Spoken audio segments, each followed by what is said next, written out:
Bonjour, bonsoir, buenos dias, buenas noches. What's up? What's going on, everybody? Welcome back to my channel. Today we're going to be reviewing Baddies, okay? And I'm your girl, D. Some more. Definitely make sure that you hit subscribe and all that good stuff.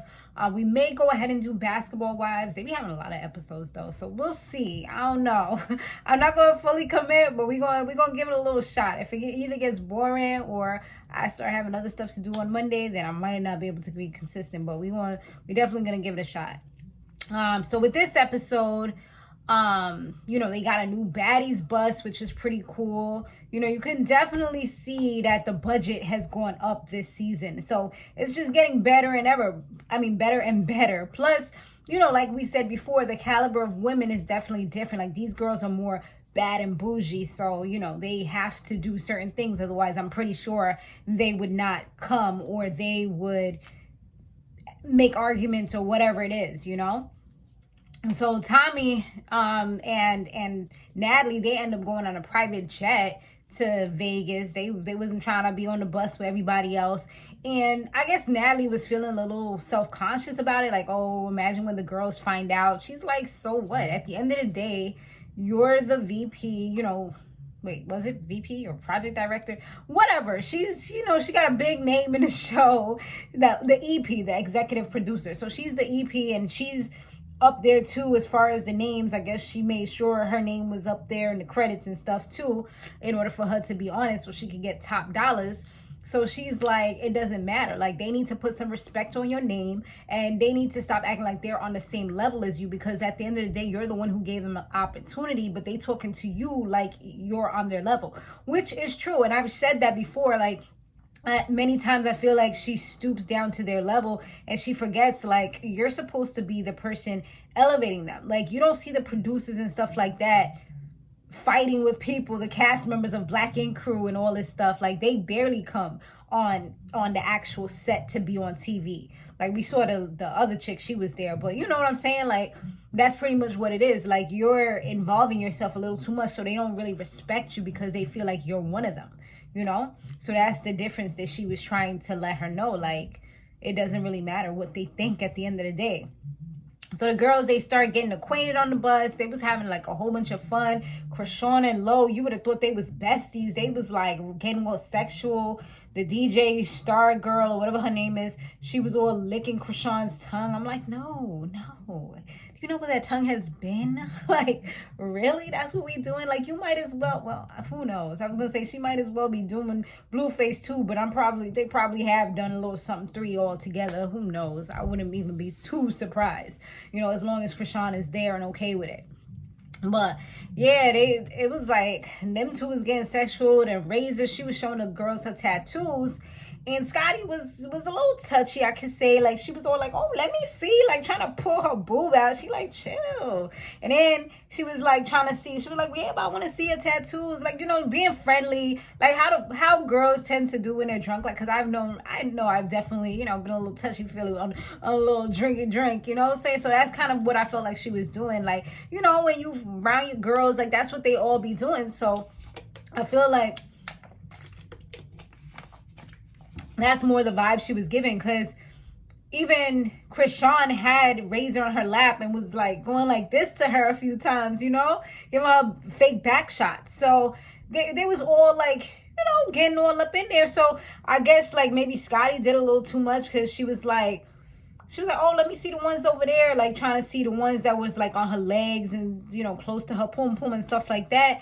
And that's when Razor started getting a little weird. She was like, hold up. Like, if you want to see, like, you won't have to pay me. And then she was like, nah, you can't. She was like, let me do it. And then she like pulled down her pants, and her butt and everything is out.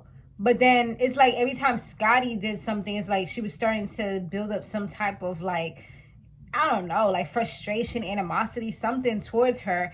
And it was just like weird. I felt like she was just doing too much. Like, it was like, why are you targeting her, when everybody is doing it? Like, do you just not mess with her? And she was like, oh, you keep on talking about like, show me, but then you also say that you're not gay. I feel like she just wants to get paid or something. Like, because she also mentioned like, oh, if you want to touch me, you need to pay me. So I don't know like what that's about. It's almost like she's mad that Scottie's not gay, or claims that she's not gay, but Scottie's still touching her like she is. So she feels like she's trying to get free feels on her when she's supposed to be paying if she's a lesbian, trying to get an excitement. That's what it was giving for me, you know. But it just seemed like she was just like a real emotional drunk, like she was trying to fight her and stuff like that. And of course, like, nobody's gonna want to sit there like a little punk. So Scottie's getting riled up too, like, yo, I'm not even, what are we doing? Like, I'm not even trying to fight you. But she's like, after a while of being antagonized over and over again, you know, she started getting crazy too. So it started getting real toxic real quick, you know. So that was weird. And then when they got into the mansion and they was about to go like do the hosting or whatever, Scottie was chill, but no, actually they started fighting. The two of them, Scottie and Razor, they started fighting real quick, which was crazy. And it's like, damn, they literally just got in. But because Razor kept telling Scottie to like run up and things like that, so I guess she was just like tired of it. So she's like, all right, let's do this. So they got a chance to like fight real quick, and Scottie actually seemed like she's been taking some lessons. I think they did show her, like, you know, on Instagram. You know, I know she's an influencer, and she's also like a gym workout fitness influencer. So, you know, maybe she's been lifting more weights or whatever, but I seen her like, you know, getting them punches in. So I was like, okay, I see you, Scottie. You ain't gonna let nobody punk you this season. I mean, I don't really think she did before, because remember, she was trying to fight Rolly at one point. So she's definitely not the type to like back down, but if it can be avoided, she would. And that's like how I am. Like, I'm chill until there's no other option. Like, all right, now you're not going to be playing with me. You're not going to have these girls thinking that they can just bully me or nothing like that. So that's pretty much what she was showing them. Like, y'all not going to bully me. Y'all not going to have me thinking y'all could talk to me any type of way. You're not going to tell me run up and just like think that I'm just going to stand here. And, you know, I just think, like I said, that everything was just, it didn't really make any sense. And Biggie, she was dumb funny because she was trying to talk to Razor, get her to calm down, because Razor's still going through the house after the little fight they had. She's still going up and down the house talking about bring her to me. I don't find bitches, like, bring her to me. Like, first of all, who's your gopher? Like, you're acting like these girls are your slave and they have to bring her. Like, she was talking crazy. I'm like, yo, it couldn't be me. Like, Lo London came down there, was trying to talk to her, but she eventually like walked away, because I guess, you know, they all trying to get ready because they supposed to be doing a hosting. Some of the girls are supposed to be performing, like Tommy, Rolly, and Chrisean, and the DJ girl, she's DJing. So they all doing something, and it's like, come on. Like, girl, what are you doing? Like, you're wasting all this time. So like I said, Biggie was trying to talk to her, and she was just not trying to really like hear anything. She's like, oh, aren't you her friend? Like, if you're her friend, then you need to go and get her. Go get her for me. Like, that's what you need to do. Like, she's trying to, she's like, in the commentary, Biggie's like, yo, I ain't nobody's friend at the end of the day. I'm just bored. I'm trying to get this money, and that's it. And I mean, that's how you gotta play it. Trina said that in the last season for the reunion. She was like, at the end of the day, like, y'all ain't friends, because all y'all doing is talking about each other. You're not defending each other, but you talking about your friends. Like, this is not baddie behavior. So yeah, so Tommy, when she came, she was trying to like check Razor real quick and let her know, like, you know, and find out what the issue was. But it's like, it's a whole bunch of he said, she said, and the two stories wasn't matching up, because she's all talking about she was violated and this and that. But it's like, you was going with it, everybody else was doing it. It's just, say you didn't want her to do it, or you don't really F with her like that. Like, that's what you should say, not like, you know, and if you're seeking an apology or whatever, then say that. You know, maybe if this girl would have just gave an apology, maybe she would have been happy. It's like she just wants her to admit that she was wrong. But it's like, you didn't really say stop. You didn't really say don't do that. She didn't really say none of that. So it's like, how you acting like you're so violated? Like, I get the whole personal space, and that's a valid argument. Like, nobody should be in your personal space if you don't let them. But she was okay with everybody doing it. So it's just weird. It's like, make it make sense. And this is how I feel a lot of young men, you know, they tend to get themselves into trouble because of weird shit like this. It's like, you know, all of a sudden it's like imagine that would have been a guy. Like that could have been really a bad situation because she was okay with everything, and all of a sudden, like, just at some random moment, it's like the devil possessed her from the Casamigo and she just started switching up. Like maybe she don't need to drink Casamigo if that's the way it's gonna have her turned up. And you know, I do like her in the show. She's a very pretty girl and everything like that. I really like her tattoos, even though they're real colorful, you know. But you know, I think that she's cool. She's a work of art. But you know, that attitude after drinking, like this is the first time I've seen her different. And I don't know if this is just different because of the drinking, if this enhances her personality, or she'll come back down and realize where she went wrong, or if when she's really sober, if she's going to continue on this path, because she was still drinking when they was trying to talk to her in the kitchen. So it's like you're not really coming down from that high. You still doing it. You're not drinking water, you're not eating or anything like that. So anyway, so Tommy was just like, yo, like, what y'all want to do going forward? She talked to Scottie first. Scottie was just like, I'm chilling. Like, I just want to move forward. You know, like, I'm not trying to fight if I don't need to fight. I don't care about this, you know? Like, she was just real nonchalant. Like, she didn't even know what was really... It's like you got thrown into a freaking wrestling match and you don't even know how you got there. Like, you was dead sleeping on your bed and then you just popped up in a wrestling match and now you gotta be, you know, squared up, ready, you know, ready to go. And it's like, what's up? Like, how did I get here? You know, it was weird for her, I'm pretty sure. And Tommy asks Razor, and Razor's just like, oh, I need to square up. Like, she's like, do you want to fight one more time? And that's it. Like, we need to really come to a resolution, because we're supposed to be going out here, and whatever happens in this house needs to stay in this house, not go out, because we need to go. We need to get this bag. I'm performing, the other two is performing. Like, that's what we need to focus on, not all of this petty stuff. Like, this needs to stay here. And she was like, so it's either we all gonna go out united or somebody needs to stay here. She was like, fine, she could stay. She's like, no, like, she's not staying because she's not acting like this.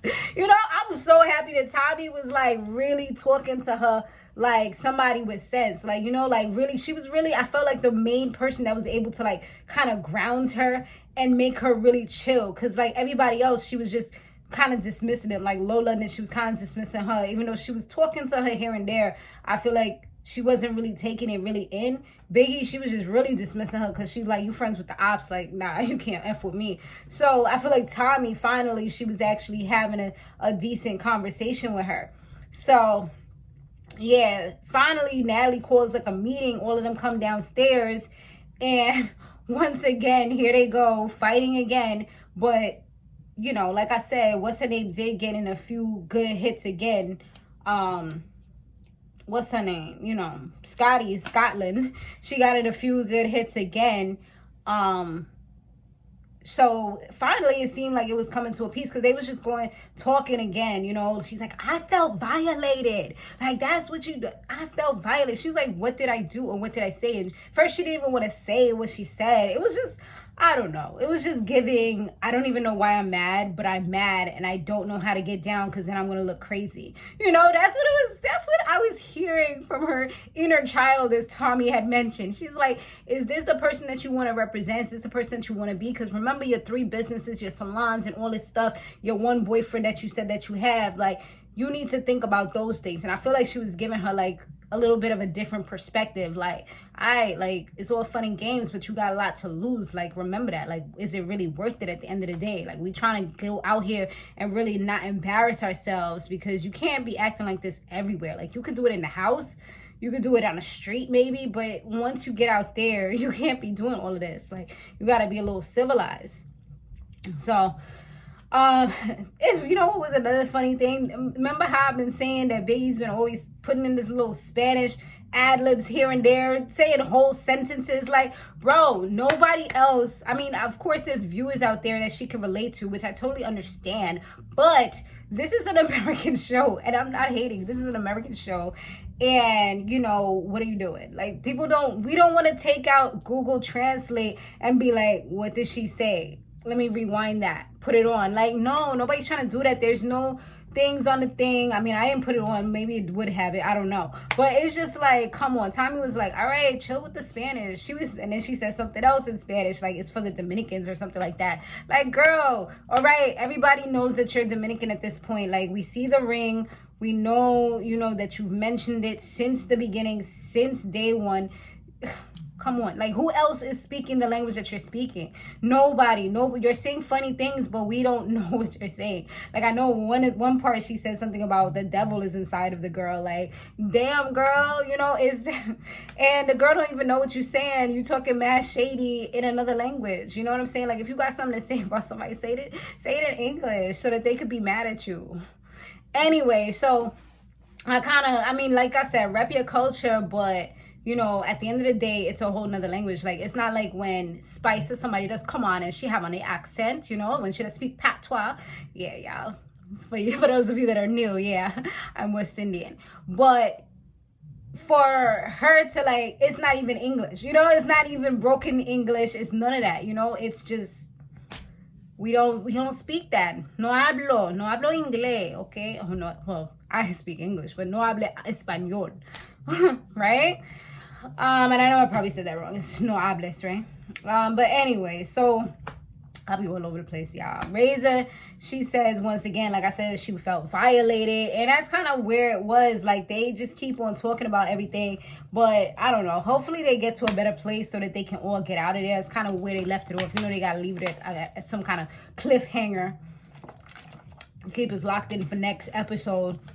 Next episode, they're going to bring in Stunner Girl, and they bringing in Miss Cat, and I almost forgot about them too. Well, not both of them, but Miss Cat, I don't know, like, to me, I feel like she's just bougie. She's like the mom. Like, she's just so chill. I mean, it's great, but I don't know. We'll see how that progresses, but I don't know. Out of all of them, she's like my least favorite.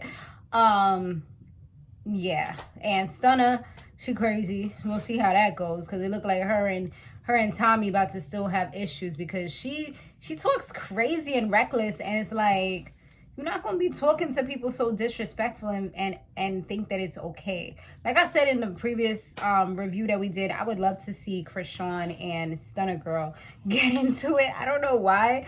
I don't know if it's because they remind me of each other, so hot-headed, but I do feel like Chrisean at least doesn't talk as crazy as, like, Chrisean's more about actions than words in most instances. This girl, she could talk you out, make you get mad, you know, just really go for the jugular and say things to really, like, stick it in there and turn it and throw a little bit of salt in there, you know, like, and really make it sting. Like, she will really do those things. So with that being said, like, she's more of like, I talk first, but she might sneak you. Like, she's real sneaky, and that's the thing, you always gotta watch her.